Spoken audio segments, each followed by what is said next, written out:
Sharon was looking for a place to rent, and she spent hours and hours looking through different rooms and apartments. The prices were way out of her budget. She felt like she would have to have a super high-paying job to even pay the rent, don't mind the cost of living on top of that. She kept looking at different houses, and there was a great choice, but that great choice came with an even greater price.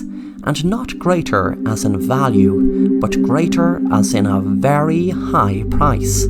She was about to give up when she had to look twice to see, was she seeing things, or were her eyes playing tricks on her from staring at the screen for so long. There was a really nice apartment complex in what looked like a lovely neighbourhood near where she wanted to rent. What caught her eye was rent a room and a living room plus use of swimming pool, entirely free in this beautiful spacious house in a beautiful neighbourhood. You will be able to stay indefinitely, but just need to take part in a training session to help finding ways of bettering ourselves through a modern day type of experimental wellness therapy. When she scrolled down to the bottom of the page, under the photo of the complex, it had written in bold red writing, "If interested, please reply as soon as possible, as there is only a few positions to be filled." The complex can hold plenty people, as it has more than 30 spacious bedrooms and leisure rooms, etc. But apply right away if interested, before spaces are gone. Sharon didn't even begin to consider not applying when she had already clicked on the button below which said apply now. She filled in all the information and was delighted when she got a reply back saying, "Thank you for applying to stay in the Wellness Mansion. You just have started the journey to changing your life, to bring out the best in you." Sharon wondered what exactly did the experimental wellness therapy mean, but she guessed it couldn't mean anything bad. A week later, Sharon was in her new room in the Wellness Mansion. She felt like being in a posh hotel. Her room had a TV and was decorated beautifully. She was lying in her bed relaxing, scrolling through Instagram on her phone when a man entered. He smiled and said, "Hello Sharon, and good evening to you. Welcome to the Wellness Mansion. You must have read what it said on the site about this being the first step of your journey to becoming a better you. And that is true. But that phone you were just looking at, I'm afraid, has to go. You will not have to worry about food or any bills, just as once you 100% apply yourself to this therapy." Sharon said, "Well, I'm afraid I need my phone, as I have to stay up to date with all my social media feeds. But don't worry, I won't be on my phone all the time." The man said, "I'm very sorry, dear.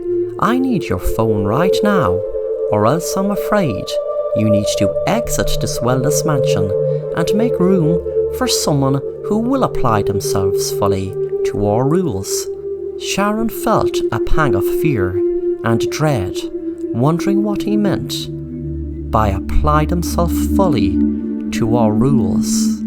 Suddenly she feared she just made a terrible mistake coming to the Wellness Mansion. A few hours later, the same man came into her room and said, "Okay dear, we will be doing the first test run of what's to come. You might think this is a bit of real heavy work and feel like not even trying, but if you do, then I'm afraid you will not be able to live in this wonderful house rent-free. But if you do apply yourself to this very, very simple test, then you, my dear, will be qualified to stay here, and we will teach you to be the best version of you." What Sharon was told to do was do exercise until an alarm went off. She was given different exercises and thought it would be just a few minutes, but she nearly passed out a few times as each exercise went on for what seemed like hours. Each time the alarm went off, she just had a few minutes to organise what she needed for the next one and had to do the exercise non-stop until the alarm went off. After the last alarm went, the man entered Sharon's room and clapped, saying, "Well done, my dear. You did absolutely fabulous. You now have full use of this house." The next day, Sharon was walking down the hall when a man said to her, "Hello, how are you doing?" Sharon said, "I'm great, thanks. I'm a bit stressed though about what I was made do last night." The man's pleasant expression changed, and he grabbed Sharon by the throat and said, "Don't complain. You don't know how good you have it. Just do what you're told, and if not, then you will suffer. But on the other hand, if you do what you're told, you will gain more than happiness. You will gain euphoria." Sharon was shaking with fear after the man said what he said. He let go of her and she ran back into her room and shut the door. She shook in fear, realizing that there was no bolt in the inside to lock herself in. The next day she was made do extreme exercises for hours and hours, and when she told them she wanted to go home, a man gave her a phone to scroll through the photos and said, "That is what happened the last person who wanted to go home." She nearly got sick when she saw different photos of a person being brutally tortured in different ways. There was a weird red siren in the background where the man was being tortured. She asked what was the siren there for. The man said, "Thanks for showing interest. Well, just put it this way. Hopefully you will never see that siren go red and flash, because if you do, then that's the end of you." Suddenly Sharon got her fork and stuck it in the man's eye while she stuck the knife in his neck and ran out the door. She was feeling lucky that no one was in the hall to stop her, and before she knew it, luckily she was outside, safe in the street. She ran across the road and an elderly lady said, "Oh my goodness, dear, what's wrong? Please come in, dear." Sharon was shouting, "Help me, call the police, please call the police," and was about to go in the door when she saw something in the window of the woman's house. It was a red siren. The man's words came flooding back to her. Hopefully she will never see the siren flash, because if she did, it was the end of her. Sharon had realized the woman must have been one of them. She ran down the street, but as she ran, she noticed on every single window, in every single house, there was a red siren flash. She panicked as she was surrounded by people all over the street, and she knew there was no escape.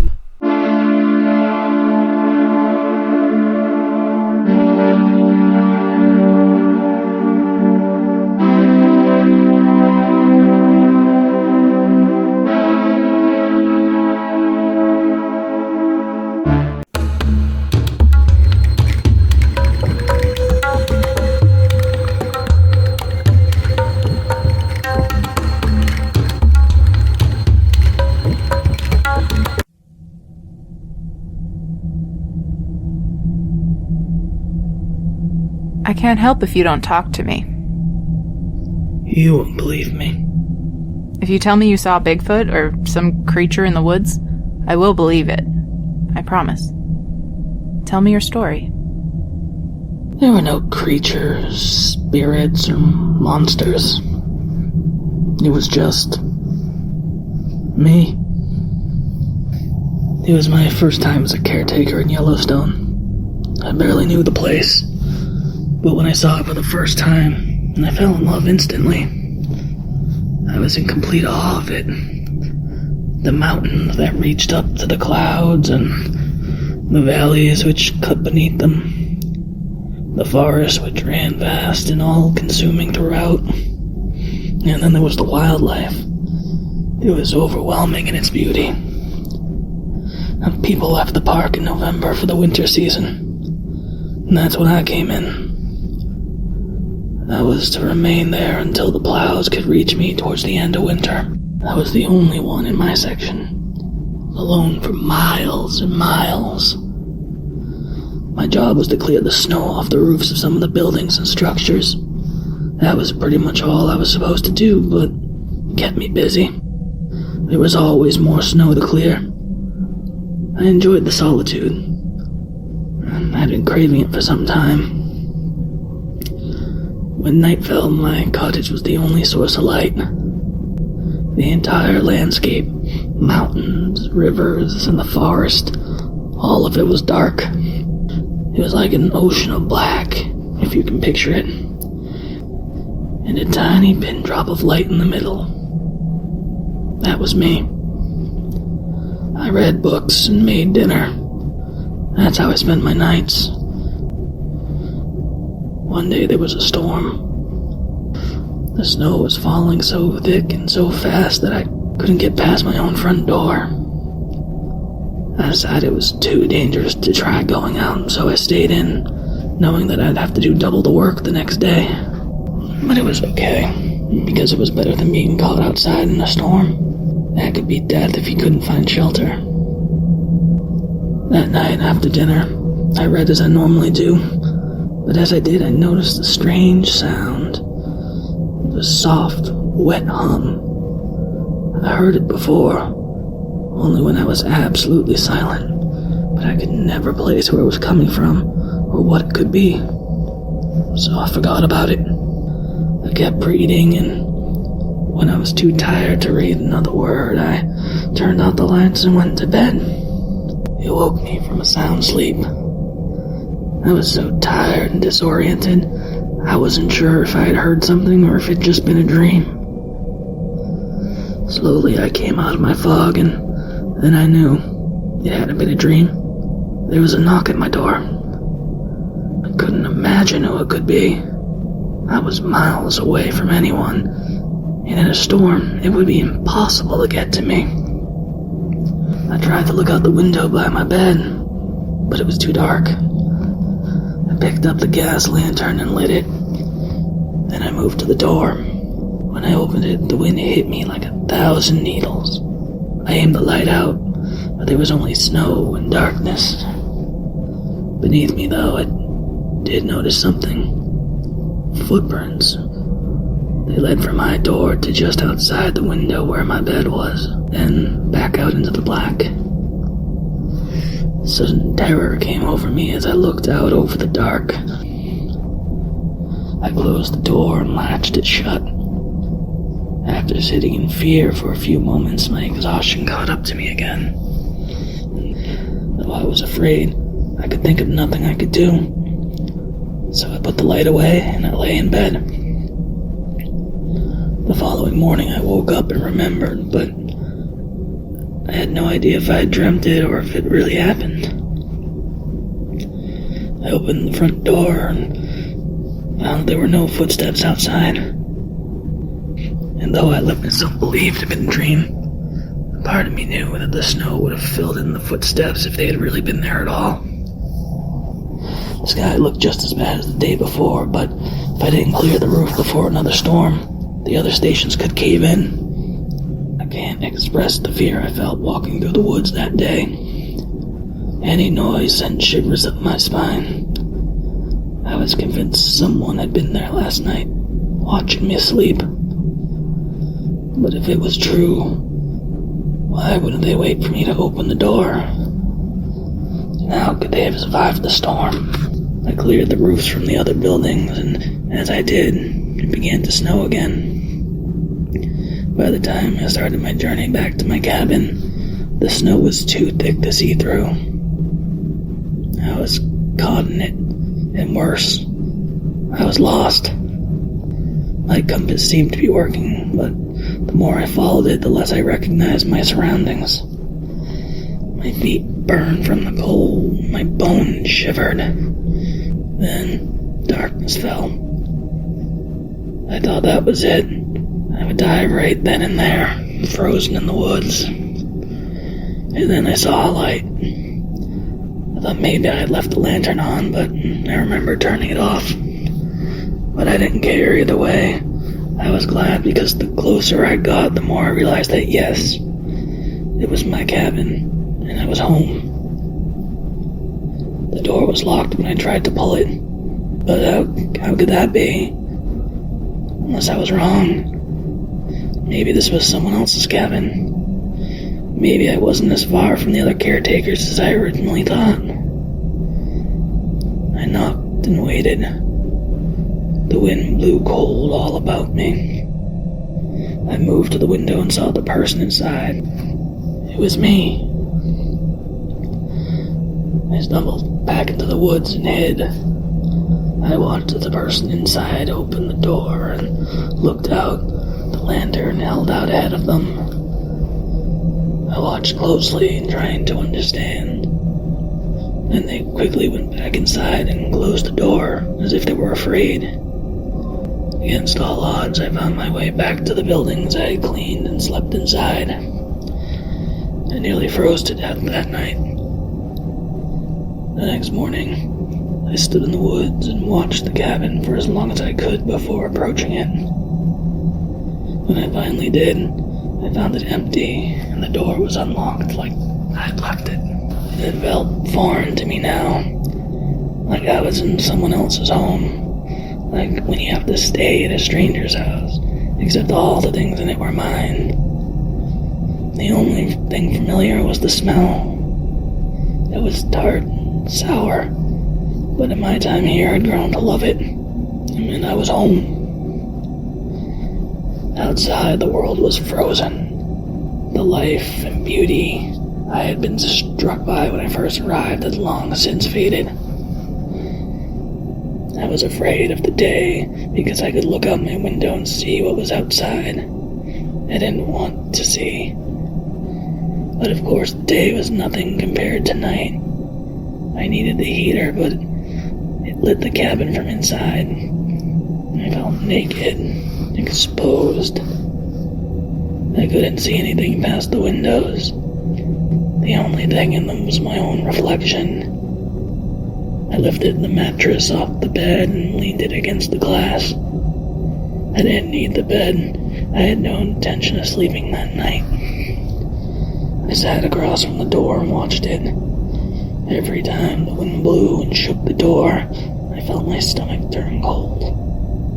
At first, I couldn't tell if I was really hearing what I thought. The screams swelled and faded, or maybe they were just shrieks of wind pushing through the pines. I found the lantern and opened the door. The world was black. The light ahead lit only a few feet in front of me. I could see snow on the ground, snow falling in tiny specks, but nothing else. When it came from my right, I would aim the light towards it. Seconds later, it would be on my left. It was in front of me. It was behind me. It was close. It was far. I was terrified, and before long my fingers began to burn. I had to go back. When I did, I put the mattress back down on the bed. I was too tired. Fear and vigilance had taken it all out of me. I lay in the bed and listened, but there were no more screams. I had dreamt it, and I decided, or imagined it. If it was real, she would have seen my light. She would have seen it by now. The orange glow of the heater through the window. If it was real, maybe I would see her footsteps in the snow in the morning. Or perhaps she would wake me with a knock. These thoughts swirled in my mind, but I knew they were nonsense. I just needed sleep. And so I closed my eyes and did just that. following morning, I woke up and remembered that I had no idea if I had dreamt it or if it really happened. I opened the door and found there were no footsteps outside. And though I let myself believe it had been a dream, part of me knew the snow would have filled in the footsteps if they had truly been there at all. There was no way to know. I looked out over the ice and the dead trees and the leaden sky, which seemed like a concrete slate about to drop. I couldn't face it. I couldn't go out and do my job. I knew something was out there. I didn't know what, but it was there, between the trees on the other side of the hills. I sat on the floor facing the door again. I stared at the wood of the door and listened. I wondered about her, the woman who screamed. I wondered if she had died in the night, and if so, would she come now? Would she come knocking and ask why I didn't help her? In the silence of the day, I could hear it again. The strange hum, the wet, sticky sound I knew I could never place. And then something fell in front of me. Small like a speck, but solid. I leaned down to it. It was white and wriggling. A maggot. Something tickled my hand.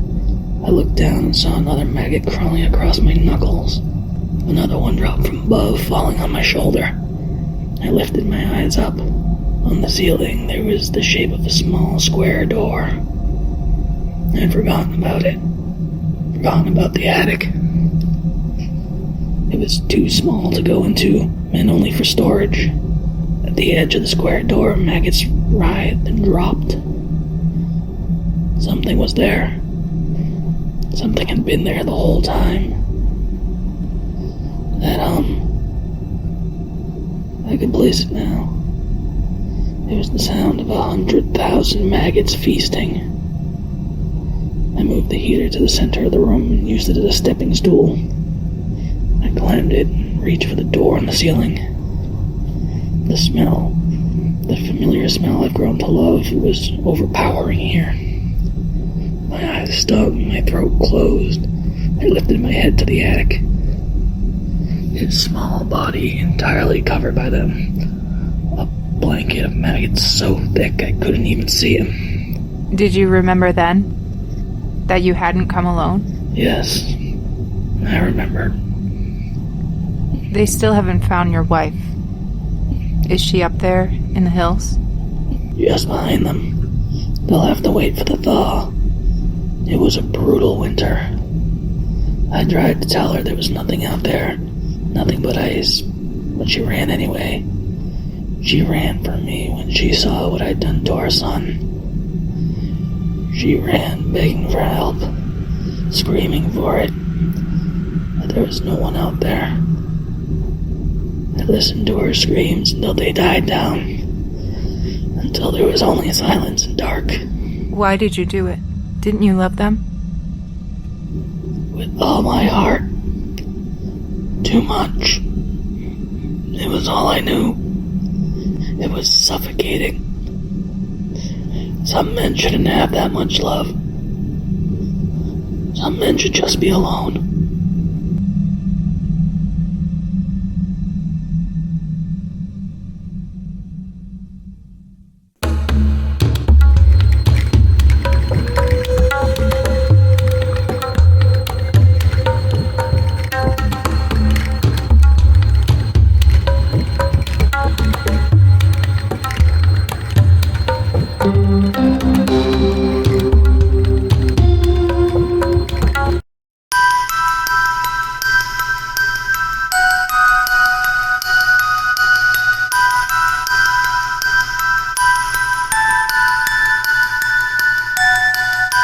Pat was relaxing at home, enjoying a glass of whiskey, when he received a text.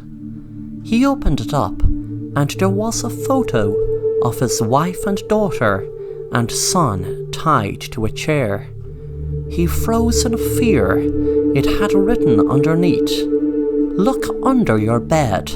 There is a burner phone attached to the left side. There is one number programmed into it. When that number rings, there will be instructions on how you can stop your family getting executed. If you go to the police, your family will be dead, so don't try anything stupid. A few minutes later, Pat had retrieved the burner phone from under his bed. He wondered should he call the number before receiving a call. He decided to call it, but there was no answer. A few seconds later, he received a message. It read, "I told you, when the number rings, there will be instructions. Don't call this number again." Pat was wondering, should he call the police, but decided not to. It must be some maniac has his family. What sort of sane person would do something like this, he told himself. A few minutes later, the phone rang. The voice on the other end said, "Hello, Pat. You will have one chance to let your family live. If you mess up that chance, then you can kiss goodbye to your family, and you will never ever see them alive again.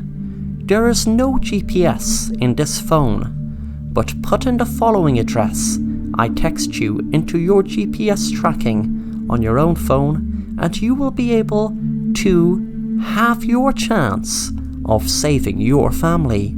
Remember, don't go to the police. If you do go to the police, I can guarantee you right now that your family will not survive an hour after you telling the police." Now, we're not going to waste any time, so you can come to the address I message you as soon as you receive it, which should be right after I hang up. The phone went dead, and sure enough, a few seconds later, an address was sent to the burner phone. Pat put the address into his GPS tracking device and jumped in his car and went there. The address was an old, unused warehouse outside of town. He wondered was his family kept captive inside. As soon as he parked the car, the burner phone rang. "Hello, Pat. The door is open and will lock when you are inside. Walk in. I'll stay on the phone." As soon as Pat was inside the door, it banged and locked behind him, and the man spoke again. "Well, Pat, you might see an ordinary looking room with different things around it and dots on the ground. Well, Pat, you were going to play a special game I designed myself, which is called Join the Dots. I was inspired by the classic game Join the Dots, hence the reason I have dots on the ground. You have to walk from each dot to the end of the room. Different things will happen you as you step on each dot. I will tell you what they are just before you step on each dot. But remember, Pat, don't try to do this fast. You will know why soon. Well, the first dot, Pat, when you pass it, there is going to be a burst of fire pop up from the floor. Also, I almost forgot, you don't have to finish any of these dots, and you won't be harmed in any way if you don't even complete the first one. But on the other hand, your family will be all executed by being shot in the head. Now, to make it even more exciting, there is a time limit. If you don't get it done in the time limit, which is 2 minutes, then you can forget about ever seeing your family alive again. Well, the game begins now. Pat was in shock with what was happening. He shouted into the phone, "You sick bastard, leave my family alone." The man said, "Pat, drop your phone, you don't need it. I can speak through the speakers now. You have enough on your plate besides holding a phone. By the way, Pat, the time is ticking." Pat walked fast towards the dot, and when he stepped on it, a large burning flame went up through his body and ended so fast he hadn't even caught on fire. He was walking towards the next dot, and a voice spoke. "This dot is going to release nails under your feet, long enough to make you feel a lot of pain, trust me." Pat stepped on the dot and screamed in pain when 2 large nails went right through his feet. He walked on towards the other dot. There was only one more after that. He could do it, he told himself. The man said, "The next dot, Pat, will be shards of glass forced out a chute right towards you for a few seconds." Pat walked on the dot, and shards came flying at him for what seemed like hours, but were only seconds. He reached the final dot, and wondered what it was. He was told, "This is going to be a surprise, Pat. There will be 2 holes, just big enough for you to put your arms through. Just roll up your sleeves and put them through." Pat put his arms through it, hoping for it to be over. He was in fear that he was going to get his arms cut right off, but suddenly he felt a needle prick his arm. Then he felt like floating on air. He heard the voice say, "Now, Pat, I can't get my daughter back, but this makes me feel a little better. You might ask why the dots? Why join the dots? Well, I'll tell you why. Why? Because of all the dots from needle marks, or train tracks as they call them, in my deceased daughter's arms, from your drugs you pumped her with, and so many other people. Well, now you're going to feel what it's like to be in pain. I wondered should I give you enough till you overdose, but I had a better idea. I wanted you to experience a high before the low. You're high as a kite now, I know, but when you come down, when you come out of the clouds, you will be able to see the pain you have caused. You're going to wake up to your family dead from your poison. You see, Pat, each dot you stepped on, a person injected your poison into your family, and I'm sure they were dead by the second one. Well, on their way, but very good you did 4. And good for me that it takes time for them to die. Do you remember I said you would never see your family alive again if you didn't step on the dots? I meant it. You will see your family alive." The wall raised, and Pat could see his family tied to a chair, slipping more and more out of this world, with needles stuck in their arm. He knew within minutes or seconds they would be dead. The man said, "Now you know what your poison does to people's families."